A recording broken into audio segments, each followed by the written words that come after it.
Good evening, everyone, and welcome to the Einstein Forum. My name is Misha Gabovich, and the event that you're here for tonight is an event in the ongoing series People, Things, and Animals, which is devoted to discussing new understandings of the relationship between people and other actors. And I'm extremely happy to be able to welcome Laura Centemeri as my guest tonight. Laura, hello. Hello, Misha. Laura is a very accomplished and versatile sociologist who is originally from Italy, has also worked in Portugal at the University of Coimbra, and is now at the CNRS in France. And she specializes in particular in environmental sociology.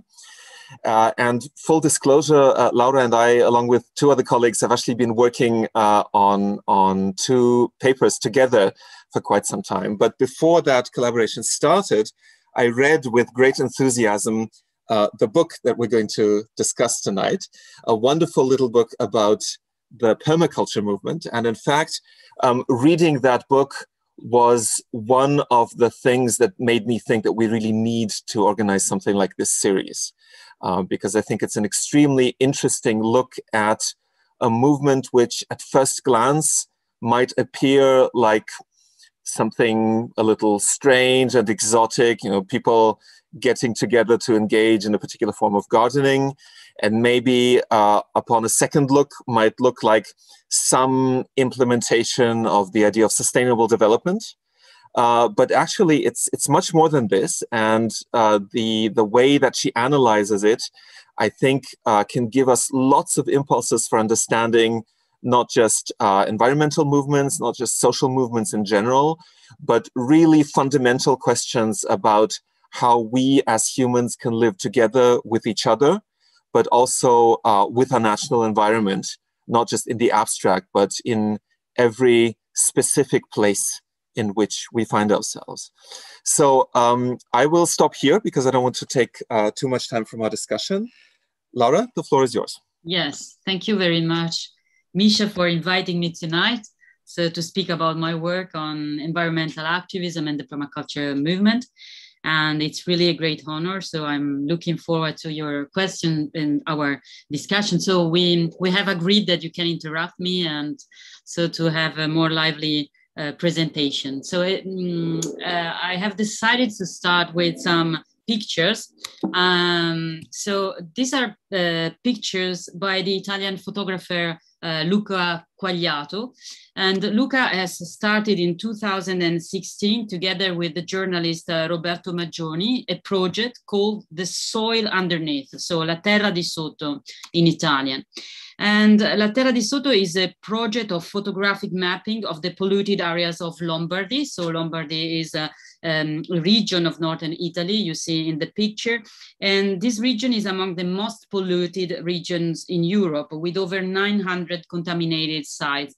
And as Luca and Roberto write on the website of The Soil Underneath, we step on the soil of these sites unaware of their past while doing ordinary activities like walking the dog, going for a stroll, or riding a bike. We pass through these sites by car or train. We got used to consider them part of the landscape. In the soil of these sites, there are pollutants of all kinds while life flows normally on the surface. It is this normality that the soil underneath wants to map. So what is this toxic normality the result of? So let's just check the three pictures I've showed you. So this is the Calcita-Ag area in Milan. So it's an area in the city of Milan, an ex-quarry turned into an illegal landfill, then incorporated into the urban fabric and ready to be transformed into an area of construction. 1,100,000 cubic meters of urban and industrial waste were buried in this area of 260,000 square meters with no control. The pollutants have reached progressively the groundwater, but in 2010, without any environmental impact assessment, a construction project was approved on the area. And the construction site was closed when the scandal exploded, following an inquiry that brought to a trial against city officials, entrepreneurs, and the regional IPA. And this picture was taken in Broni. Broni is a small town famous for its wine production, and the presence of the fibronite factory. Fibronite had been producing asbestos-based products from 1932 until 1994, and thousands of workers were exposed to asbestos until the 80s. And in Brony, workers brought asbestos back home on their work overalls, involuntarily exposing their families to the poisonous dust. They built the roof of their houses using asbestos. They built a cinema in the primary school using asbestos. And the school is now permanently closed, and it is the school that you see in the picture. And 1,000 people died in Brony because of asbestos-related illnesses. And this is the Selfanesco Street in Milan, in the city of Milan, an area of 10,000 square meters at the margin of the agricultural park of South Milan, a place for illegal waste dumping under the control of organized crime. Stolen cars and trucks were burned here. For years, from the Selvanesco Street area, toxic smoke charging dioxin reached the sky every night. And in addition, hazardous waste such as asbestos, pharmaceutical waste, rubbers, and plastics of various kinds were buried here just a few steps away from the cultivated land and the farms of the agricultural park. And after a first phase of superficial cleaning, the area is still in need of a serious reclamation. And you can notice some recurrent patterns in these stories involving corruption, exploitation, criminality, profit, denial. And I would like to add a last picture. This is a picture that Luca took in the oak wood of Seveso, which is a very special place in general. And for me in particular, since I did my PhD thesis on the Seveso disaster and its socio-political and ecological consequences. And here in the picture, you can see a bird watching facility inside the oak wood. So the oak wood is a urban forest born from a reforestation project started in the 80s in the so-called A-zone of Seveso. The A-zone was the most seriously contaminated area following the dioxin cloud that accidentally came out from one of the reactor of the Icmesa chemical factory on the 10th of July, 1976. So Seveso was in fact the city that suffered the most serious consequences following the industrial disaster, an industrial disaster that played an important role in the emergence at the European level of a legislation to regulate the risk of industrial disasters, the famous Seveso directive.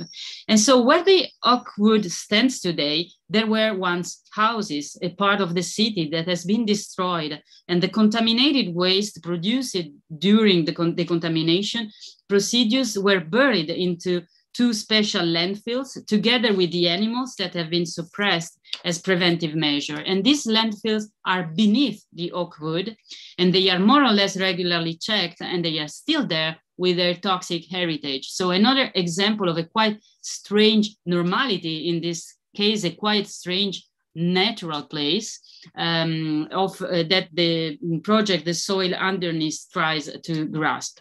So maybe you can say just two more words about the Seveso disaster, because I think it's so important, and you're assuming that everybody knows about it, but I think it's so central to also the history of European environmental regulation.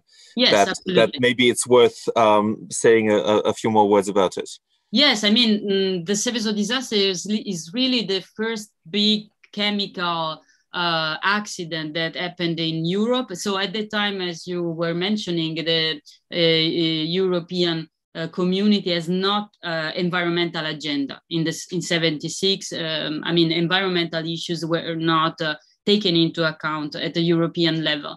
But the Seveso disaster showed that it was not possible to address this issue at the European level, because the accident was caused by, I mean, a malfunctioning inside in a chemical industry, which was owned by a multinational, Hoffmann La Roche.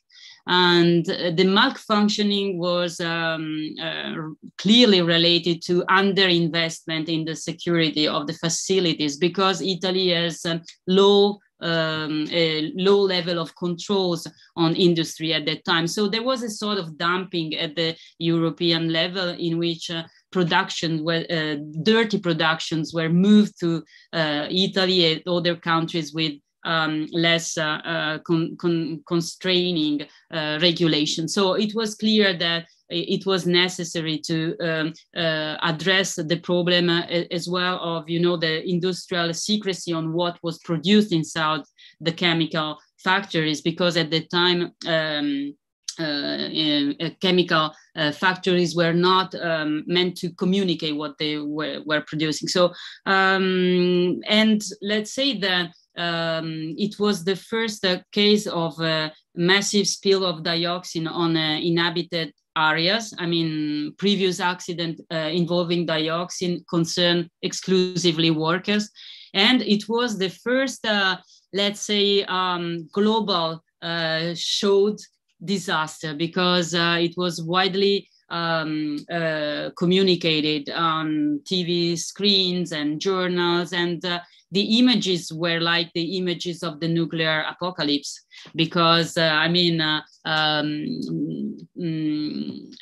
people wearing white suits to protect from dioxin, and a part of the city completely evacuated, so with displacement of people. It was really the scenario thought for the nuclear accident. It happened with the chemical contamination, but let's say that the disaster was an important moment in the construction of a European environmental consciousness. And since Seveso, then the environmental issues were became central in the agenda of the European Union. And I mean, in Seveso, the disaster was, of course, a very dramatic event, but extremely controversial, and the sources of a lot of conflicts. And that's why, I mean, Seveso was for me a sort of introduction into the complexity of environmental activism, because different forms of activism reacted to the Seveso disasters, and that's what intrigued me, to understand the different ways in which the same disaster could be seen as a stake of engagement, but these forms of engagement were really different in the way to conceive what was necessary to do in the face of the environmental catastrophe. So, I mean, today, I will come back to this variety of forms of engagement that I could observe in the Seveso, in the reconstruction of the Seveso disaster, but also in the current reality of Seveso. And I want just to reflect on how we can define these landscapes, like the Oakwood or the previous landscape that I showed you. I mean, they can be defined as negative externality. They can be defined as damages, environmental damages, as situations of risks, of situation of of socio-ecological injustice. They are, cases as well of environmental crimes. But I mean, today, my invitation is to observe this landscape as ruined socio-ecosystems in need of repair.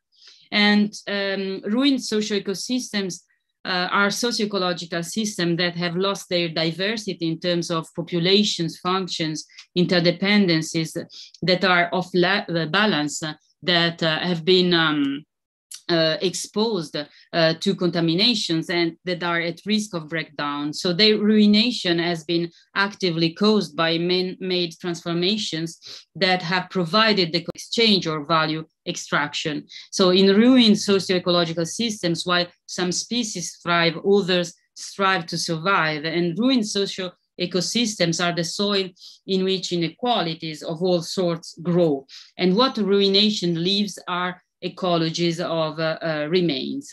And so I want to go back to what kind of activism in ruined socio-ecosystems. And as I was mentioning before, I started to explore this issue during my research on the Seveso disaster, because in this post-disaster situation, people engaged at least in three forms of activism. They engage in order to protect the environment from further destruction through protesting against ecologically harmful plants. And you see on the left a demonstration against the project of incinerator in Seveso that was planned by the government to dispose of the contamination toxic waste. And the Oakwood is the alternative project that won at the time against the project of the incinerator.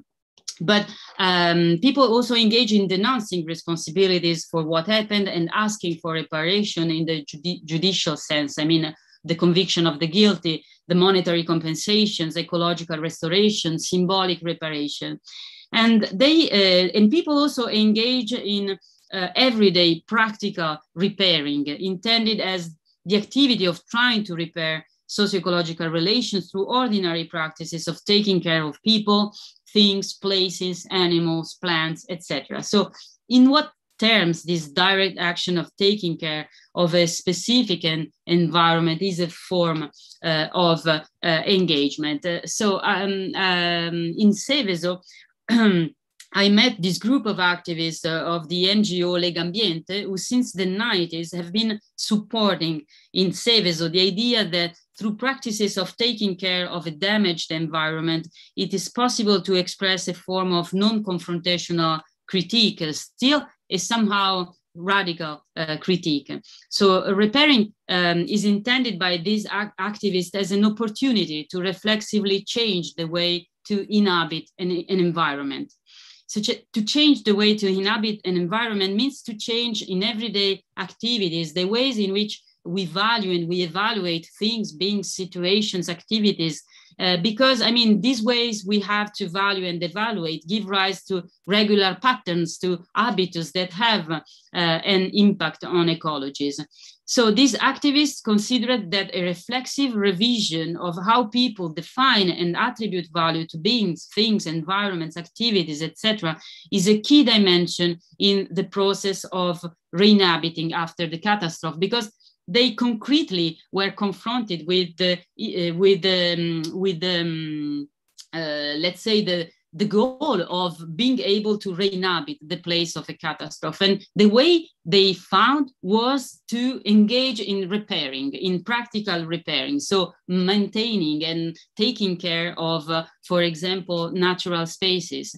And so for these activists, practices of repairing became politics by other means. And I mean, the emphasis was really put by these activists on the importance to use this practical engagement in repairing as a way to work on the way people attribute value and evaluate things. So it was really meant as a kind of activity in which it was possible to create a new relationality between people and their environments. So the let's say that this practical taking care of the environment become the place of creation of alternative value practices. What these value practices? Value practices can be defined as those practices through which actors individually and collectively define what they consider as valuable in a given situation and act accordingly to attain and maintain the condition deemed worthy. And when one observes value practices in their unfolding, it emerges that actors typically have recourse to a variety of modes or logics of valuation. They can value what is instrumental to a specific plan of action. They can value what is valuable according to a general definition of value.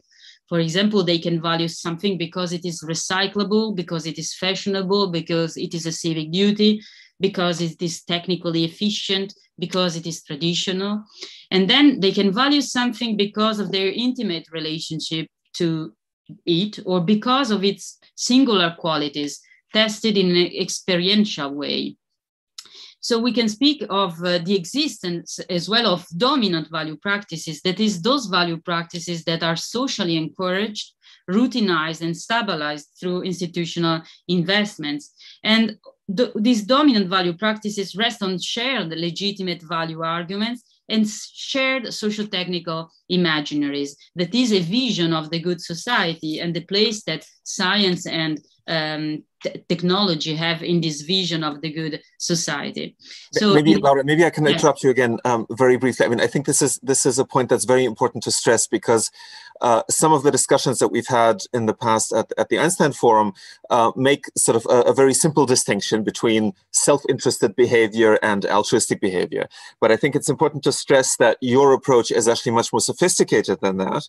And, you know, it draws on a whole a sort of tradition of research, which shows that really it's not just about whether something is in my self-interest or benefits others, but there are really completely different ways of assigning value to certain behaviors, to certain goods, etc. And it's not just about whether it benefits me as an individual or not, right? Because there are really different sources of those values, and there's more than just one or two of them. Absolutely. So that's true that I'm not deploying the theory beyond all this, but it's exactly what you are saying, that I think that the dualism, self-interest, or or altruism is not, I mean, is too limited. And the real or at least in my sense, it makes sense to really start from the way in which concretely in the relation with the material environment, once attribute value, give value to things that we can see this much more wide variety of logics at work. And then we can arrive to self-interest, I mean, but in a second step. At the first step, I think that we have to take into account this variety of logics that are at play in the way in which concretely we are building our relationship to other people, but also with the material, world. So with the environment, the living beings in the environment, not living beings. So that's for me a very important point. In order to understand a movement like the permaculture movement, as we are going to see, because I mean, this stressing this operation of attribution of value means taking into account the way in which the operation of attribution of value is really part of the way in which we create certain kinds of ecologies. I mean, and this is where economy and ecology really are linked in this issue of value, of how we attribute value, because as our value practices are really a way of inscribing attribution of value into a materiality, which is also an ecology. And that's why I'm putting here this issue of the erosion of the diversity of legitimate value arguments, because I mean, dominant value practices, as I was saying, are related to value arguments that legitimate these practices, and these legitimate value arguments are legitimate because they are the expression of a shared socio-technical imaginaries. But what we are experiencing today is really a sort of erosion of the diversity of legitimate value arguments, because there is a sort of hegemony of profitable exchange as the logic of organization and vision of economic growth as what guarantees social well-being. So we are experiencing sort of erosion not only of biodiversity, but as well an erosion of the diversity of the legitimate ways to values. And that's why I think that all these activities of value practices and value arguments are a crucial battlefield, if of course not the only one, when trying to promote socio-ecological change. And that's where ecological prefiguration and ecotopian movements like eco-villages and permaculture come into play, because they are really acting in an engaged way through creating value practices and inscribing value practices in context and creating institutions that are that rest on these alternative value practices. And I think that from this perspective is really easier to understand why since the 70s there has been a form of environmental activism focused on direct actions of socio-ecological change, and not only in the form of responsible consumptions, but in these prefigurative experiences of more sustainable ways of living and organizing real economy. So I think that calling it simply counterculture can be as well limited because I think that these movements are really pointing to this vision of value as something which is really related to the way in which we build our connection with the world. So of course, is a cultural understanding of value, even economic value, is an institutional and cultural understanding of value. And I think that, this shift is really important. This perspective is really important in order to see in movements like eco-villages and permaculture the effort to try to create new institutions and not just a counterculture. And so this is, this is the perspective that I've adopted in my own research on the permaculture movement. So a research that started in 2015. And so in this research, I get interested in the permaculture movement at the transnational level.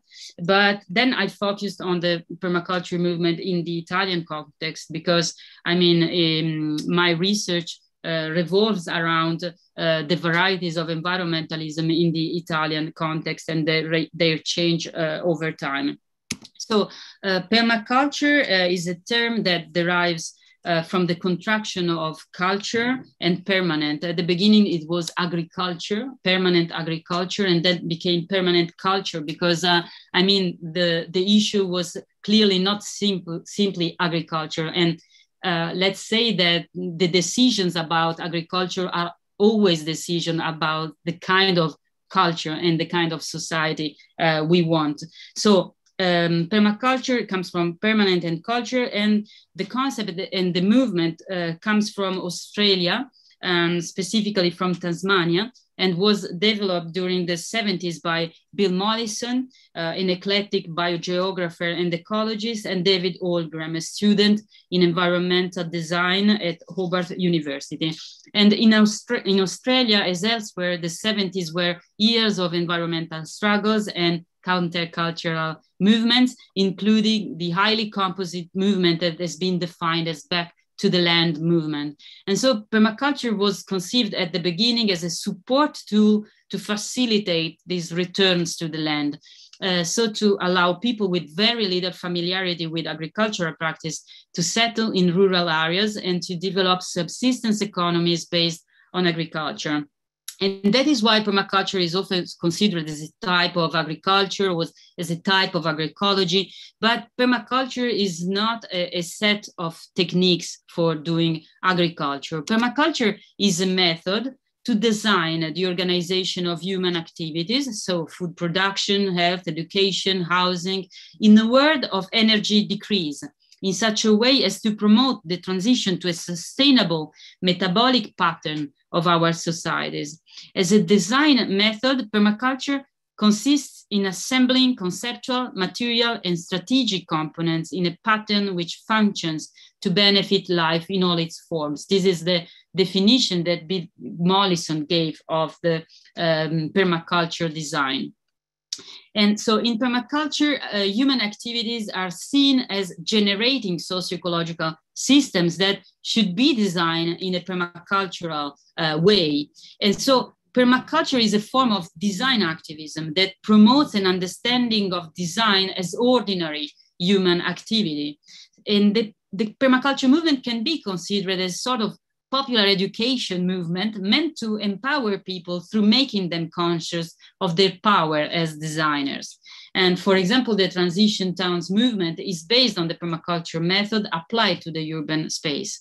And the permaculture method is used in many eco-villages, and you can have every type of activities designed in a permaculture way.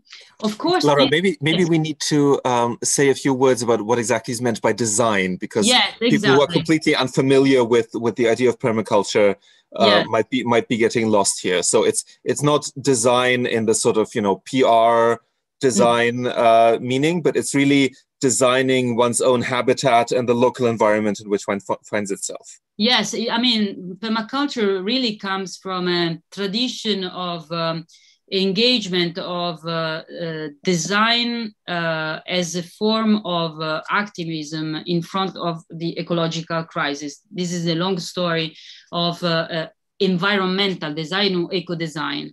I mean, in this tradition, design has to be conceived as an ordinary human activity, which is the activity of, I mean, I put a quote from Ezio Manzini, which is a theoretician of eco-design. And Manzini says, design as ordinary human activity is the outcome of combining three human gifts. So critical sense, which means the ability to look at the state of things and recognize what cannot or should not be acceptable. Creativity, the ability to imagine something that does not yet exist, and practical sense, the ability to recognize feasible ways of getting things to happen. So in this tradition of understanding of design, design is really linked with a critical sense. I mean, design starts because one sees that, I mean, the state of things maybe should not be this one. And so design is then the ability to develop this intuition into something that can, at the end, really exist as in practice. And permaculture takes this vision of design and tries to, let's say, to give all the tools necessary for everyone to discover this capacity of designing, which is to critically assess and then creatively find a way to imagine and finding the practical ways to bring this vision into the reality. So that's why I stress this dimension of permaculture as a movement really focused on education, because basically it's about sharing and training to a problem-solving kind of attitude. And so design exactly is not the kind of professional activity, even if you can then have professional eco-designer and maybe even professional eco-designer in permaculture. But design should be conceived as a very ordinary capacity that every one of us have, in the capacity to critically assess and to evaluate and then to finding ways to change things. But what really struck me, especially when reading your account of it, was that, I mean, this is, you're now talking about design in this sort of grand conceptual way, but it can really start with like where you put your stuff in your home, yes. right? Yes. Where is the best place for each object to kind of minimize the energy that you expend on, yes, putting it kind of here and then putting it back? Where do you put your plants so that you don't forget to water them? But then it extends all the way to, entire environments, entire landscapes, and then also to thinking about society as a whole. Yes, because I mean, the critical assessment in permaculture is based on the ecosystemic view. So permaculture teaches to see things through the ecosystemic view. And so that's why it's a sort of, it changes your views on things, because you you learn about the way in which ecosystems function, and you start to apply this knowledge on everyday activities and thinking about these activities as part of an ecosystems. And so that's true that even the way you organize your desk or can be thought in terms of a permaculture design, which means something that you can let's say, something which is related to your energy consumption. So reducing the need to bring energy from the outside to realize what you have to realize. So that's true that permaculture works both on the side of design, so in showing this potential of design as an activity that everybody can use in everyday life, and then the ecosystem understanding as the reference to critically assess your current organization of life. And yes, and so the designing systems in a permacultural way means reducing and optimizing energy inputs, increasing resilience, which means diversity and redundancies, and producing a variety of forms of wealth. And all of this is related by a principle of eco-mimicry. And eco-mimicry means imitating problem-solving strategies that are observable or have been observed in healthy ecosystems. And I mean, for Mollison and Holmgren, what is needed to support a transition towards society less dependent on fossil fuel energy and with a reduced impact on natural resources are frameworks to guide the reintegration of human activities in ecosystems in such a way as to be able to trigger virtuous processes of coevolution. And this is not just a matter of techniques, but a matter also of what I've previously defined as value practices. I mean, the question is not just techniques, how I do, but as well the value practices. I mean, in what is the value that I attribute in doing what I'm doing, and these value practices, these permaculture value practices, are based on the combination of ethical principles, design principles, and attitudinal principles. So permaculture is not just techniques to design, but it's also an ethics. And this ethics is the picture you see on the right is the classical presentation of the ethics and design principle of permaculture. So the ethics are care for the earth, fair share, and care for people. So care for the earth, care for people, and fair share. And then you have the design principle, like observe and interact, pay attention, which is the fundamental principle, observation. And then, for example, use and value renewables, or produce no waste, use edges and value the marginal. These are the design principle. I mean, and these design principles are let's say, rules of thumb and problem-solving strategies inspired so that by the experience of human communities, management of environmental resources all over the world, and the observation of healthy ecosystem. But this principle can be applied to any kind of activities, not just, the management of environmental resources. And then they partially overlap with this attitudinal principle. So work with nature, not against it, and the problem is the solution.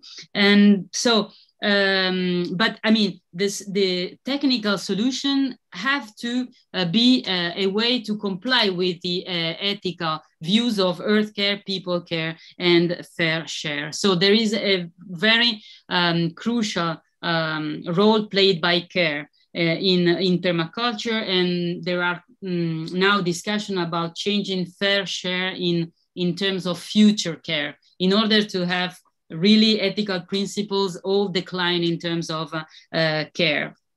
Maybe once again, tell me if I'm interrupting too much, but I think that this is a moment where we need to stop, because one of the crucial points for me in reading your work was the contrast with the idea of sustainable development, right? Mm-hmm. You did just use the word resources, but I think it's really important to emphasize that there is a very common understanding of, you know, what we need to do in order to combat the climate crisis, etc., which is that we need to engage in sustainable development. And that essentially means that we need to continue treating our environment as a source of resources, of tools, but we just need to make care that to make sure that these resources are replenished, right? Yes. So it's still stuff for us to take and to use, but, you know, with a view to still having some of that stuff in 100 years' time. Yeah. And I think it's really worth emphasizing how the approach that you're talking about is different, right? Because it's really not just about treating stuff as resources. It's not about treating your environment as a source of things that you can use for your own benefit.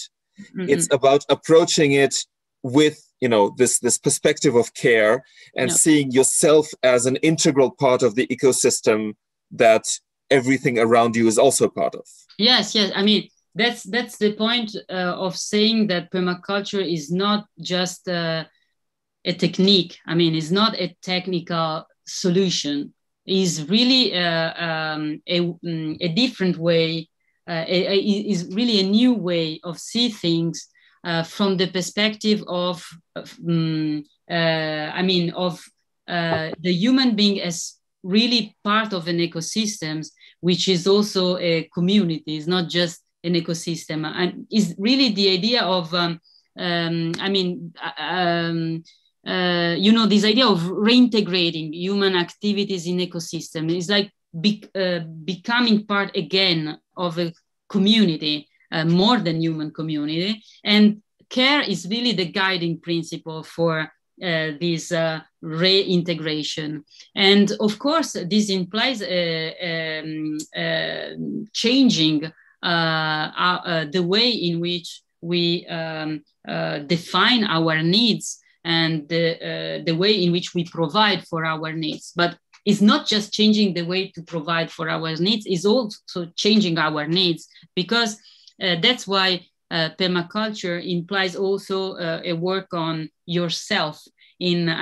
Working on yourself, not as an exercise, of improvement of your capacity, but a work on yourself in order to develop your sensibility of being part of an ecosystems, and so being in connected and interdependent to other human beings and to non-human beings. And care is really, what care points to is really interdependency and singularity. These are the two important things for me. In the way in which I understand care as a guiding principle for permaculture. And fair share is also important, which means that you cannot, you have to redistribute, you have to, because in nature, everything return to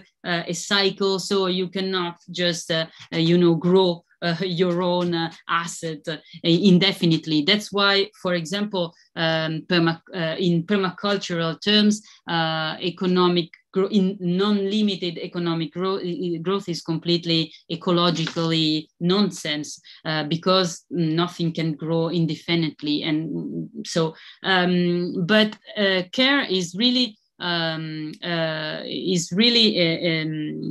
important, because it points to this capacity to becoming part of a network of interdependencies in which you paying attention to the singularity of these interdependencies. Because even if you have a systemic view of things, you are into acknowledging interdependencies. But the difference is exactly in that permaculture is not just about ecosystem.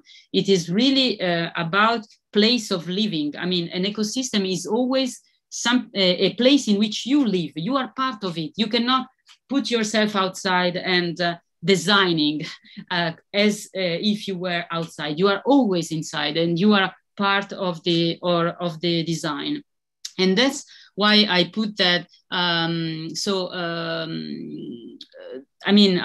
put in my slides that the value arguments of care and distributive justice, in the sense of fair share, are extended from humankind to the many non-human beings and entities that guarantee life is maintained in ecosystems. And so Mollison says all are our family. And so earth care is really taking care of soil, and soil is understood as a heterogeneous living community, not just as a kind of a system in which you intervene exclusively in a technical way.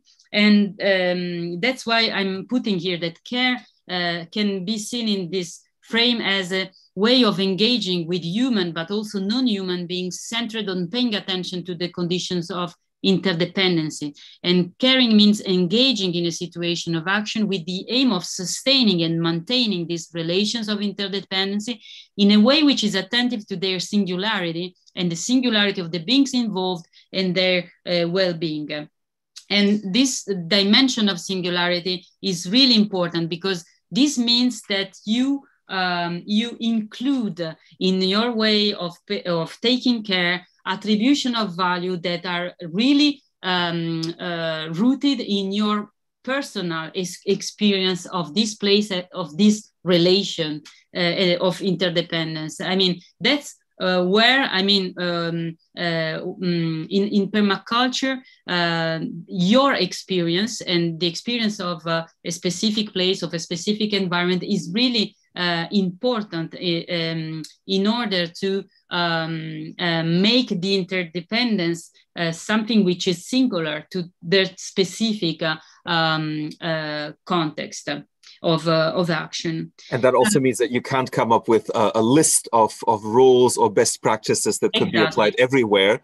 Exactly. And it makes it very difficult to implement this in the form of a sort of top-down kind of policy-driven approach. Exactly. It really is something that in order to succeed, or in order even to exist, must grow from your specific local situation. Right? Exactly, and this is really something. I mean, in my vision, this is really the key problem, which is that every time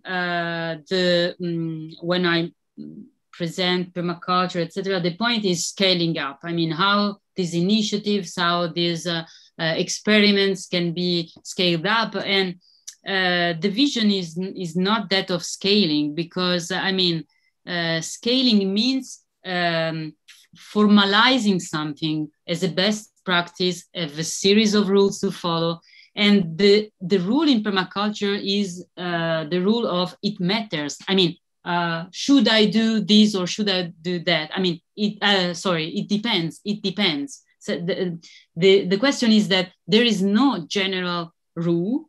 Rules depend on the situation in which you are, and so the transmission of competencies of design are meant to put the designer in the condition to be able to address the specificities in a permacultural way. But the permacultural way is the way in which, in this context, you can follow and you can comply with the objective of caring, earth caring, people caring, and fair share. And this cannot be decided in general. It depends on the concrete situation in which you are, what means taking care. I mean, there is no general rules, but there are principles that can help you, that, of course, you can develop skills and competencies, but you cannot follow a rule.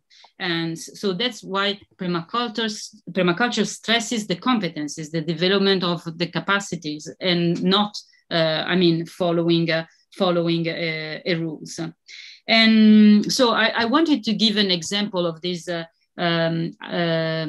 importance in the permaculture design of the variety of logics of attributing value, the importance of this kind of attribution of value that rests on the personal experience and the singularity. And the example, so the example of designing a food forest. So this example is taken from my fieldwork, so my participation in a permaculture design course. And so the topic of this seminar was designing a food forest. And the food forest is a key concept in permaculture thinking and practice. And it is the idea of designing a garden, emulating the functioning of a forest, the way the forest ecosystems is organized, in order to create a low maintenance forest garden. So in which you have food plants and trees, so you have food plants that you like to have or that you can grow there. But the idea is a forest, but is a forest which produces food. And so the teacher introduced this seminar, telling the participants that in order to address the issue of how to design a food forest, it was necessarily previously to address the question of why we want to design a food forest. And so he invited people to make a list of the good reasons for designing a food forest. And so I put the list of the good reasons that, in this seminar, people put as good reason to design a food forest. And it's good for the production of food and biomass for human beings and for all beings. It's good for beauty, for having a place to walk, to sit, enjoy reading, relax, being with friends. It's good for the rhythm of the food forest because it teaches you to wait. It's good for insects, to understand them, to let something spontaneous to happen, for the production of oxygen for the planet, for the preservation of traditional species. Is not good for money, but we can sell the surplus, recovering areas environmentally damaged, especially public areas, playing and having fun, for animals to have fun too, enjoying sounds, resilience, experiment, creating an example, and also the dream of the paradise of Eden becoming true in our lives. So you see this huge variety of good reasons. And what I'm interested in is that this list of good reasons shows very diverse modes of attributing value to the food forest. And I was interested in the fact that the teacher was the one inviting people not to stick just to very legitimate reasons to value a food forest, like preserving traditional species, production of oxygen. But it was the one inviting people to include also modes of valuation related to the experience of places, like enjoying sounds, having a place to walk, having a place to meet animals. I mean, it was really inviting people to say things about, to say what they really like, or what they personally consider as enjoyable. This was completely legitimate. And so the permaculture design is meant to find a solution to combine these logics of value in the organization of human activities.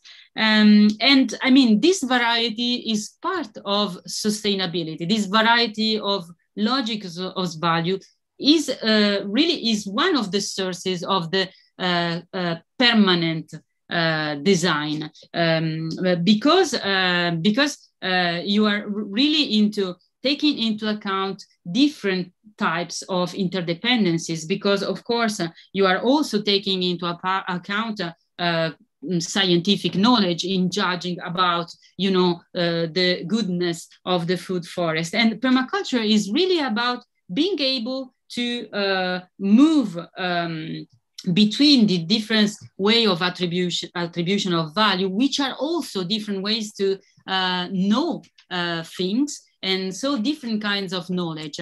And the key to permaculture design is to be able to combine these different sources of knowledge and these different attributions of value in such a way as you can live well in these places, which is a places in which interdependencies are taken into account, and so a places that can contribute more in general to a more general well-being.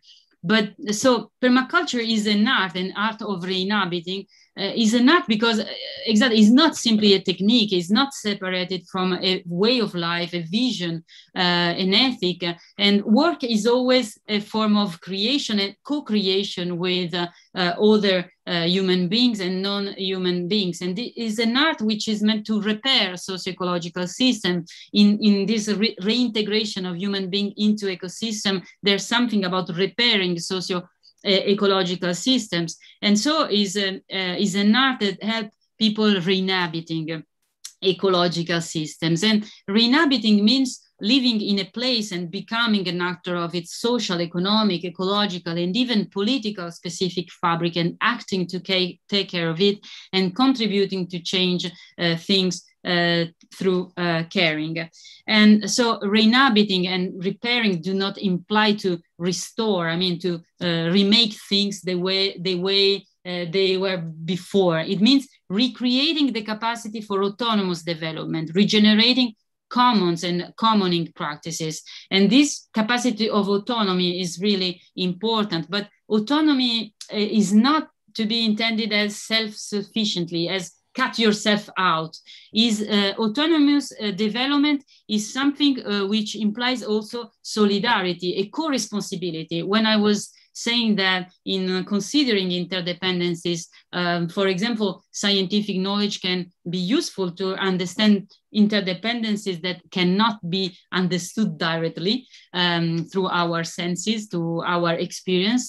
I mean, it's why in permaculture, autonomy is it goes always with a form of co-responsibility. And so the risk of remoteness is exactly the risk of just stick to your self-sufficient place. And against this remoteness, the permaculture movement encourage people to build networks and to build networks of networks. So the movement dimension of permaculture is really meant to build this connection between autonomous places, which are at the same time creating a form of co-responsibility and as well a form of solidarity. So it's really an effort to recreate forms of solidarity in an ecological way, because the issue is that of recreating solidarity, but with the reintegration of our ways to provide for our needs into the functioning of an ecosystem. All right, we're kind of beginning to run out of time yes. Because I really want to leave some time at the end for questions and comments from the audience. So maybe you could get to the specific examples yes. that you were going to mention. Yes, I just want to say something about the movement, so the political dimension of the movement in terms of the kind of socio-technical imaginaries. And in my research, I found a very syncretic kind of socio-technical imaginaries of transition, the growth, slow living, conviviality, living in harmony with nature, abundance, urbanity, inclusion and emancipation, but also collapse, self-sufficiency, natural order. And yes, for my fieldwork, what emerges is that permaculture movement supports a strategy of collaboration, coalition, and alliances with other collective actors, providing tools and methodologies to organize networks of networks, and designing them as ecosystems and as ecotones, which means ecosystems of transition in which diverse forms of environmental engagement, diverse political cultures and social imaginaries can meet. But of course, this this diversity, which is considered as a value in the permaculture movement, raises the issue of conflicts and the issue of the limits of this diversity, because I mean, the founders of permaculture have an idea, I define this idea, a post-political belief in the power of life as something which can make people agreeing, because they say it is possible to agree with most people of any race or creed on the basics of life-centered ethics and common sense procedure across all cultural groups. And this is not what I observed on the field, which is that life-centered ethics can be also reactionary and not necessarily emancipatory. And in my fieldwork in France, I was confronted with a far-right movement which promotes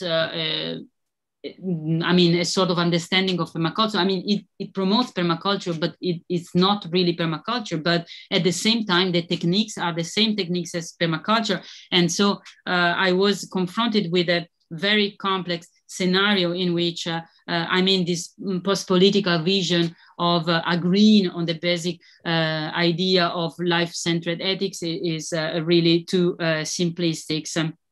And I wanted to give the example of care. I mean, in my fieldwork, care was, I mean, in Italy, care is really related to the Catholic political culture. And, you know, Pope Francis' encyclical letter, Laudato Si, on care for our common home, really contributed to popularize care as something related to the ecological crisis. But then in the encyclical letter, of course, you have the vision of the integral ecology as, you know, the natural order being heterosexual family. And so you have a sort of a vision of care as protecting nature and respecting natural order. And instead, you have another understanding of care, which is more intended as the production of natural culture, so that there's not really a natural order to respect, but the co-construction of a variety of local natural cultural orders that are always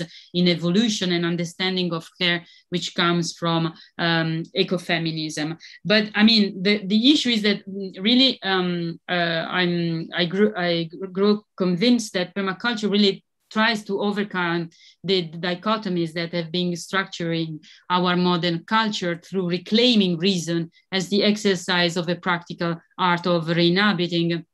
And this challenge is necessary to be able to produce new social and socio-technical imaginaries, but of course it can be diverted to support reactionary behaviors. I mean, it brings promises as much as perils. And so shorter lessons, I mean, for me, the lessons from the permaculture movement is really the lessons of reinhabiting as building the autonomy of territories, which is not autarky, but an endogenous capacity to define modes of self-regulation in a framework of co-responsibility, solidarity, and cohesion. But this is a political project that needs being supported beyond the local level and articulated to a new progressive socio-technical imaginary of open ecological society. And the environmentalism of reinhabiting needs to be complemented with a critical progressive environmentalism engaged in challenging current power relations and forms of domination. But the environmentalism of reinhabiting really seems to me to be the only viable way out of the technocratic grip of the Anthropocene. But a systemic change is needed to support its spreading, and it is from the collaboration and confrontation between situated practical experimentations of reinhabiting and movements fighting for radical structural reforms that the socio-technical imaginary of an open ecological society will hopefully emerge out of the combination of technical imagination and sociological imagination. And I wanted to end the way I started, that is with images of landscape, but this time landscape of reinhabiting.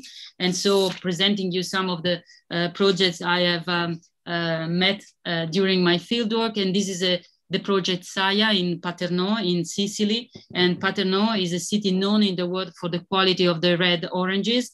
And the farmers here prefer monoculture. So it's the kind of, monocultural landscape with heavy consequences on the degradation of the quality of the land and the agricultural work. And Salvo, which is the guy with the white t-shirt in the picture, in 2012 an abandoned citrus orchard of about 2 hectares on the banks of the Symeto River. And when he bought the land, there were 350 orange trees, all the same variety. So the famous Tarocco variety, 14 olive trees, 2 fig trees, and the medlar tree. And since 2012, Salvo and the members of the association he created have planted 800 trees and shrubs, grafted 26 different varieties of citrus, built a water basin, set up a bio-intensive vegetable garden. And the project is overtly rooted in a permaculture approach. Salvo has created with his groups of associated an economy which rests on the selling the oranges through networks of responsible consumers, and it's working with school of the Paternò in order to promote a different understanding of the agricultural work. Another example is La Tabacca in Genoa. In this case, the project is the project of Francesca and Georgia. And it's Georgia that started the permaculture project with Francesca, her life partner, in the hills of Genoa, and both as a personal project and as a demonstration site for permaculture design within the framework of activities of the environmental NGO Terra. This is an interesting example of how experimentations of reinhabiting is related to the work of an NGO, which is extremely active today in the Italian scene to promote agroecology.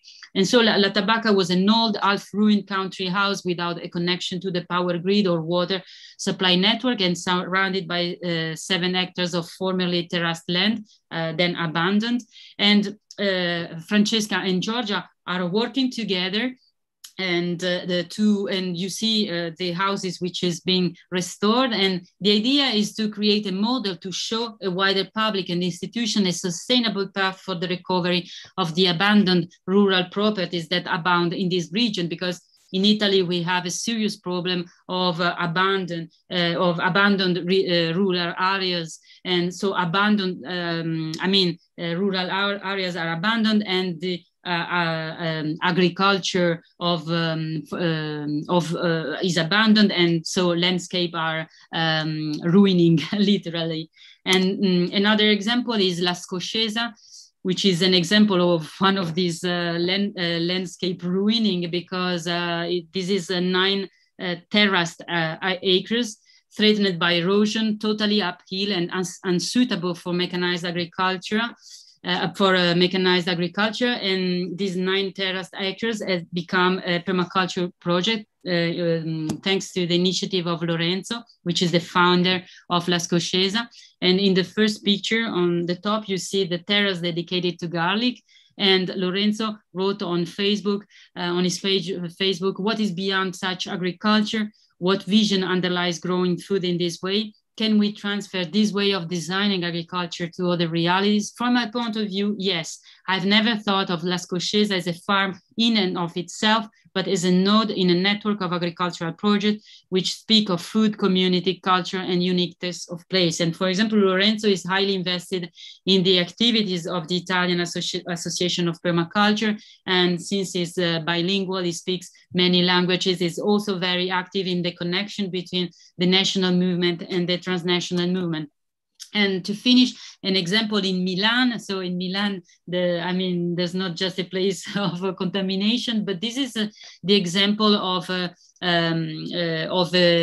city farm, old city farm, which has been restored, repaired, and is today reinhabited by a group of 10 young people from Milan. So who began to clean and open to the public the farmhouse spaces of this farmhouse, which is Cascina Sant'Ambrogio.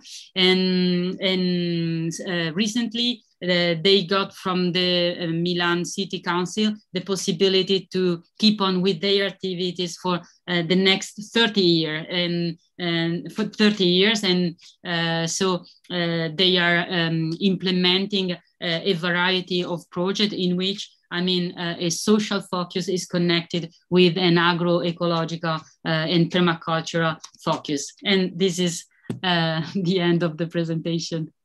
Thanks a lot, Laura. So this is really a lot of material, and I have a few questions and comments myself, but I just want to remind the audience that you are all extremely welcome to post your questions or comments in the Q&A section. In that box that you see at the bottom of your screen, and we will read them out and address them. But in the meantime, I mean, I want to try and recap what you said, because I mean, you connected this with really sort of complex and sophisticated debates in the social sciences and really in social philosophy about you know, socio-technical imaginaries, etc. Which kind of makes it sound complicated, but I think it's really about questions that we're all faced with in our everyday lives. But if I were to approach this topic, you know, with a sort of critical, from a critical perspective, as in a sense you also do yourself in your book. I mean, so first you presented the general philosophical principles behind permaculture, where you said that it's about, you know, plural ways of valuing our environment, right? And the example that you presented of the forest that can be valued for all sorts of reasons beyond the instrumental, right? It's good because it gives us air to breathe. It's good because we can go for walks. It's good for the insects, but then it also yields fruits, etc. So it's kind of a philosophy that gives us, you know, a handle on how we can bring all these things together, and then think about how they're all part of the same ecosystem, and how we can sort of build the world around us to make it constantly sort of regenerate all these different ways that in which we value it. But then, you know, the specific examples that you presented just now, they're all essentially of, you know, relatively small, circumscribed rural places, and basically, you know, abandoned or, as you said at the beginning, environmentally damaged or destroyed places outside of, you know, the large cities in which most of us live today. Mm-mm. So, you know, one could be forgiven for thinking that this is kind of an almost desperate attempt at reclamation of, you know, otherwise abandoned rural areas. And this is something that we're very much faced with, you know, here in East Germany, right? People are leaving large parts of the region. They're migrating to the big cities. There are whole areas that are becoming completely depopulated, or there are only, you know, old people left. So then you could say, well, okay, look, here's permaculture, and this will allow 10 people from Milan or 10 people from Berlin to move to a half-abandoned villa and, you know, build something, and then they will also have a philosophy to go with it that they can use to apply for funding or to apply for a permit to stay there for 30 years. So, you know, given this, and given the problems with scalability that you mentioned, mm-hmm. there kind of seems to be a disconnect between the very grand philosophy of, you know, re-inhabiting, being part of a regenerating ecosystem, being able to apply this to, you know, all of society and its connections with the natural world, etc., and the relatively limited practical applications that one has seen so far. Mm-hmm. So how is this different from all the many, many other utopias that have come and gone over the years and, you know, almost the centuries, mm-hmm. where, you know, a small group of people move out of a big city and try to start something. And then, you know, maybe they write a book about it. Mm-mm-mm. No, that's the question. No, I mean, the problem is that permaculture is not supposed to be only I mean, that's true that the examples I gave are all about rural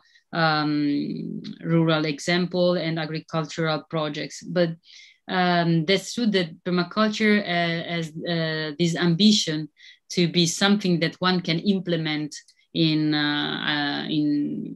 her own life. So the idea is to bring permaculture in everything, but the problem is that it's extremely difficult to reconfigure permaculturally your life when you are inside infrastructures that don't leave you a lot of place for reconfiguring your ways of living. You can do it at the margin, but then it becomes really something marginal, which is positive because it shows that things can be done differently, but it's still marginal. And so I think that what is going on in the rural areas in Italy is an important phenomenon, because we have an issue with this abandoned these abandoned rural areas. So these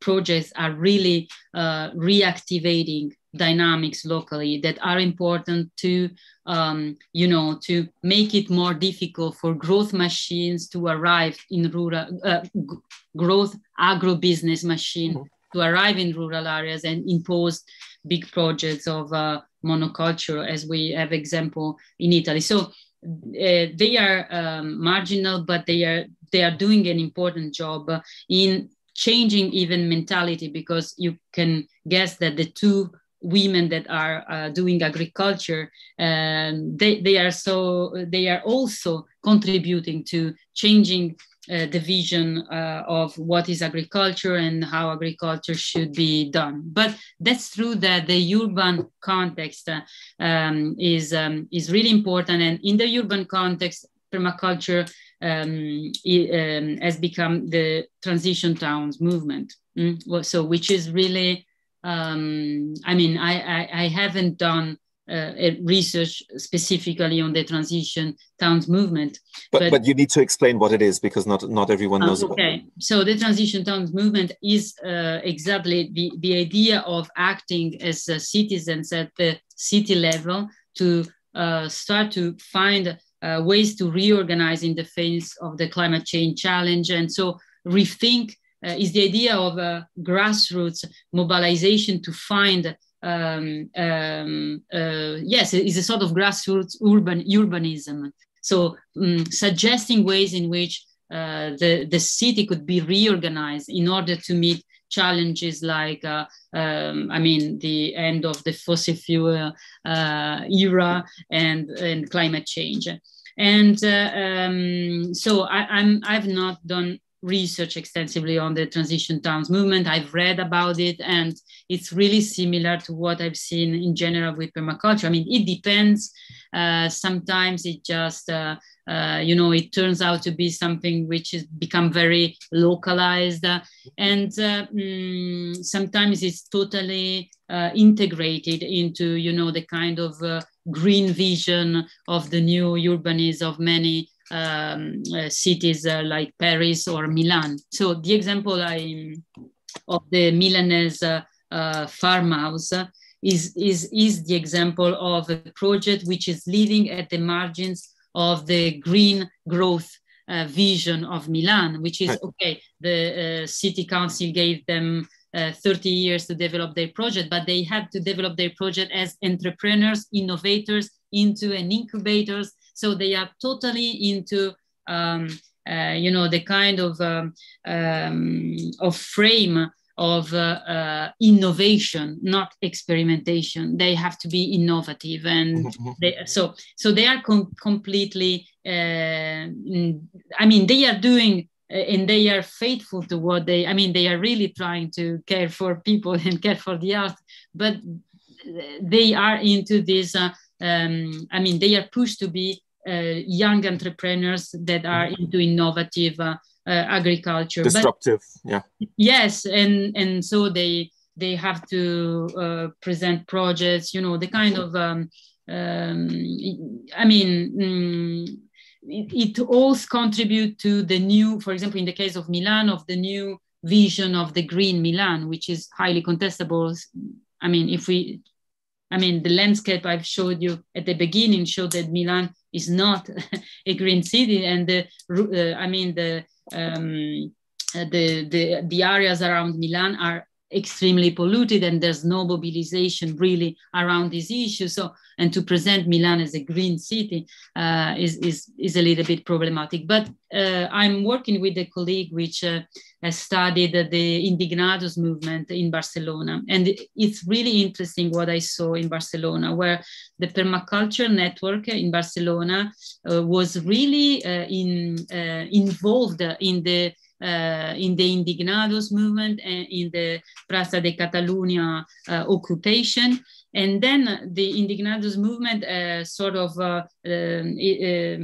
became dispersed in the city, in the different barrios, in the different neighborhoods, and they started to get involved with other local movements and occupy places and building projects. And then permaculture is interesting because it becomes the kind of ecological twist of these initiatives, which are not simply initiatives of reoccupying. They are really issues of ecological prefiguration, because you have permaculture inside, because you have this kind of sensibility that permaculture brings, a technical sensibility, but with the ecological, with ecosystemic view.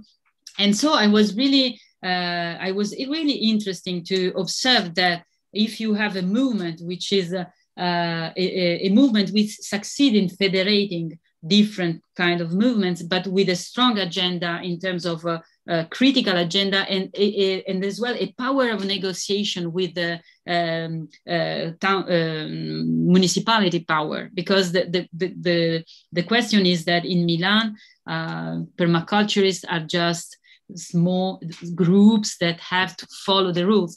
In Barcelona, these occupations, they are occupations. They occupy they occupy buildings, they occupy land, and then they negotiate, and they are not subaltern to the municipality. They really want to negotiate a different kind of urbanism, which is they call it a cooperative urbanism, which means that people are always users and designers and technicians. There's this idea that everybody is part of this designing the city. So your question is really important, because I can as well specify that for me, the strength of permaculture is in educational side. I mean, I think it's a good example of interdisciplinary kind of socio-ecological discipline. I mean, it is not a science, of course, but it relies a lot on scientific knowledge and of different sciences. So there is sociological knowledge about law, knowledge about architecture, knowledge about agriculture, and all this is in this vision of caring, which is also powerful. So the cultural educational dimension looks to me promising as a possibility to build, the kind of ecological culture we need if this ecological transition has to be something more than a technical fix, because if it's more than a technical fix, then we have to deal with the need to change our sensibilities, our ways to attribute value, and I think that permaculture is a sound proposition in that it is not, someone can say that it is still extremely anthropocentric, which I can agree, because I mean the designer is really the center of the permaculture vision, but is a kind of decentered anthropos. I mean, and which is into caring, which is into affection and connection, interdependencies, attachment. So it sticks to reason as important, but is not the kind of rational thinking, but it's still reasonability. Yeah, so it's not a kind of top-down management. It's not no, and it is not. There is utility, but it's not is an enlarged vision of utility. And in my field, I was very surprised to meet a very differentiated public to permaculture events. You can find teenagers who are really engaged and I found, for example, it was a young teenager who read Masanobu Fukuoka. So he was really into natural agriculture, and he was really into true concern for climate change. And then I found people with, coming from agronomy studies, and those guys told me, we like permaculture because it's not jumping into a sort of unknown spiritual or a kind of vision of things. It's really pragmatic. Yes, it's pragmatic. This is grounded in the scientific method in terms of experimenting, checking the results of the experimentation, taking and evaluate the feedback. So, but experimentation is really crucial. So there's something about a shared method which is experimental, but which is also experiential. That's intriguing because people are always invited to combine this dimension, which is designing and feelings.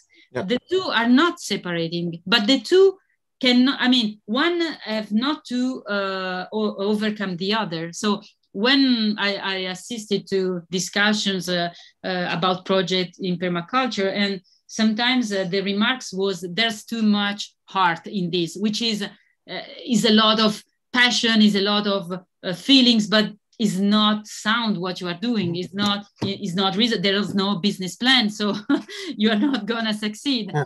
But in other case, the remark was, there's too much reason in your project. There's not much emotion, feelings, yourself. There's not much of yourself in it, and it's important that you are into your project with your feelings and your singularity. Well, one of the things I found really striking in reading your book was this idea of concentric zones, which you didn't really have time to mention today, but it's one of the basic ideas, as I understand it, of permaculture, which is that you have a central zone, which is very, very kind of heavily monitored and controlled and planned, because that's the zone that you use all the time. And once again, whether it's the stuff around you on your desk or the things that you grow in your garden that kind of need constant care. But then, as you move out from the inner zone to the outer zone, there's less and less control and more kind of openness to the natural regenerative processes that just happen there, in the hope of, being able to learn from the kinds of interaction that happen without you having to constantly be there and control it, right? And then when you find something interesting, like, be it the ways that, bees interact with the particular flowers that grow in your garden, right? Or the kind of decaying processes of, forests around your territory, or, whatever it may be, you can learn something from that and then implement it in the inner zones. And this is something where I really understand how people may want to kind of take that and think about how to apply it in areas other than gardening and agriculture. Yes. It's one of the tools that you are are presented in a permaculture training, and it's nothing super original, but in the way in which it invites to think things as centered on you. So I was interested in the way in which this movement also considers that taking care of yourself is part of caring for people. You have to care for people, but you have to take care of yourself. And so there's something about, first of all, be good you, and then open to the collaborations. And this kind of zone are also zone of mutual and cooperative activities. So it's because this kind of movement has really learned from the mistakes of the back to the land movement in terms of a sort of naive vision of communitarian living as something simple. They are really today they are really equipped to deal with living together. And what I saw is more and more a vision of not a community, but of hubs. Like, there's a place which is a central place, but then people have their own spaces, their own activities. So more like a federation of activities than, the kind of come everybody, we will do things. I mean, that's why in permaculture, people feel that they are not completely into a total transformation of their ways of life, but still there's a stronger change, but with some how to say repair in France. There are some that's why it's interesting for transition, because it is a way to bringing by hand to change. Like, don't worry, you can use reason, you can use utility, and to let people move to something more complex and in which you have less control, as you're saying, because it implies to not controlling everything, and to appreciate that you have areas in which you don't intervene because you can learn from these areas about. And that's why for what I saw, permaculturists are often like of sentinel. I don't know if Frederick Keck was yes, we had him in this series. Yes, and I was really inspired by his vision of sentinel, because permaculturists I met were really in early detectors of dynamics approaching in terms of climate change or species invasion, because they are practicing observation in a very rigorous way. And because they have these areas in which they don't intervene, and these are precious areas to understand what's going on and how to have early signs of phenomena that can be alerting. Right. Yeah, and so I guess summing up this part of the conversation, your reply to my earlier question about how is this different from just a bunch of utopians going out there, is that we don't need to approach permaculture just through kind of its most dedicated and articulate and kind of philosophical exponents, but we can see it as a set of ideas that's kind of beginning to diffuse among various kind of interconnected movements. Yeah. Which maybe I'm guessing also from listening to you are more active or more visible in Southern Europe than they are in a country like Germany, for example. But then you have lots of examples of these kinds of ideas combining with sort of other projects. And I mean, I was really struck when you mentioned at some point in your book the idea that Domenico Lucano, the famous mayor who was also very heavily reported upon in the German press for kind of trying to revitalize his small southern Italian town by bringing in migrants and kind of making them learn some traditional crafts and become part of the local community, etc. And you kind of interpret this as a permacultural practice, even though he didn't really call it that. No, but they have it. Yeah.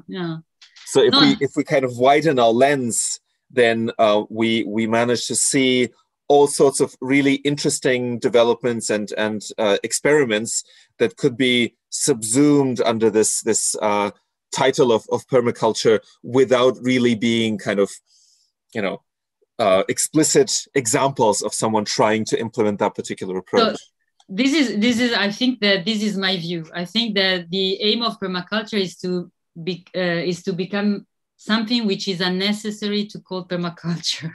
Right. I think that the success of the movement will be to not, I mean, it's not necessary to define permaculture because it's our culture, right. Which is a culture of caring and fair share. And one activist told me something really interesting, which was permaculture is a form of Esperanto to help people from very different horizons and origins find a very basic shared language. And in this case, it was because, you know, you have groups of religious groups as well, practicing permaculture, etc. And the idea was that, okay, permaculture can become a sort of Esperanto for discussing the ecological dimension of things. And the case of Indignados is a little bit this kind of use of permaculture as a sort of easily understandable language in which the sociological imagination of utopian prefiguration meet the technical constraints. Because I mean, what is and I'm thinking here to Thomas Maldonado, who is a theoretician of design and eco-design, and he wrote a book about the design hope, and his vision was that you need both this sort of courage in your vision about society, but you need to have a technical understanding of the issues behind. And I think that permaculture is a way to bring into socio-political imagination tools to answer to the technical challenges of this vision. Because today, the problem of the ecological transition is we are a little bit lost in the socio-technical imagination. Because, I mean, about agriculture, we know that maybe through agroecology, we could have a different kind of agriculture, but a different kind of city or a different kind of industry. I mean, we have a lot of imagination to, a lot of imaginary to be developed in order to find a new way of organizing things. And we are really not able today to answer the kind of, people are trying to find answers about what kind of financial system, what kind of industrial system, so all these movements contribute to this technical prefiguration. And this is really important to have this technical figuration and the constraints of this technical figuration inside more radical political movements, I think, because the issue today is really to combine these two dimensions. I mean, you cannot speak about social justice without thinking about how you provide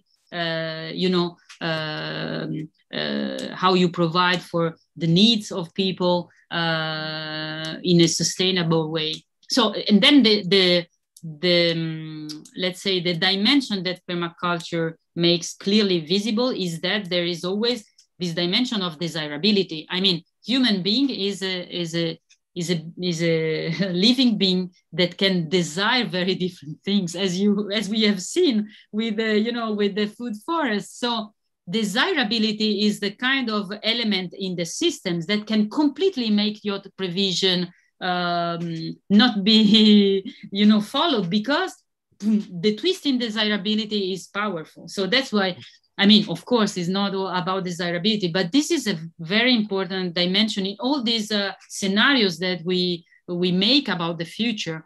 Desirability is not often included. We don't know what we will want in the future. Exactly, but we should be aware that we can want different things from the one we want. But this is the front of the cultural change. And but with the scenarios on agriculture, people are always many scenarios are working with a stable vision of the way people eat, as if they are going to eat this way forever. But in fact, this is a variable of adjustment, which is not just adjustment, is a variable important in your simulation, desirability. And you can control this because we don't know. Well, I actually think this is a very optimistic note to end on, because it shows that there are people out there seriously thinking in very complex ways about to, get to a much more livable future, really, beyond just, outsourcing this to politicians and thinking that it's a matter of budget allocation and things like that. Okay, we didn't get any audience questions today. I'm assuming that people have just gone out immediately to observe the ecotones around themselves and to learn from them. But I've certainly learned even more today than I learned from reading this fascinating book. So thank you very much, Laura. And I just want to end by saying that we have a very intense program of events this month, which actually continues tomorrow with a lecture by Matthew Handelman, who's Associate Professor of German in Michigan. And his talk is titled "The Rest is Silence on Mathematics and Critical Theories." Very different from what we talked about today. Thanks again, Laura. And I will see you soon. And I hope to see many of those whom we didn't see today soon at the Einstein Forum, also when we restart our in-person offline program in Potsdam. Until then,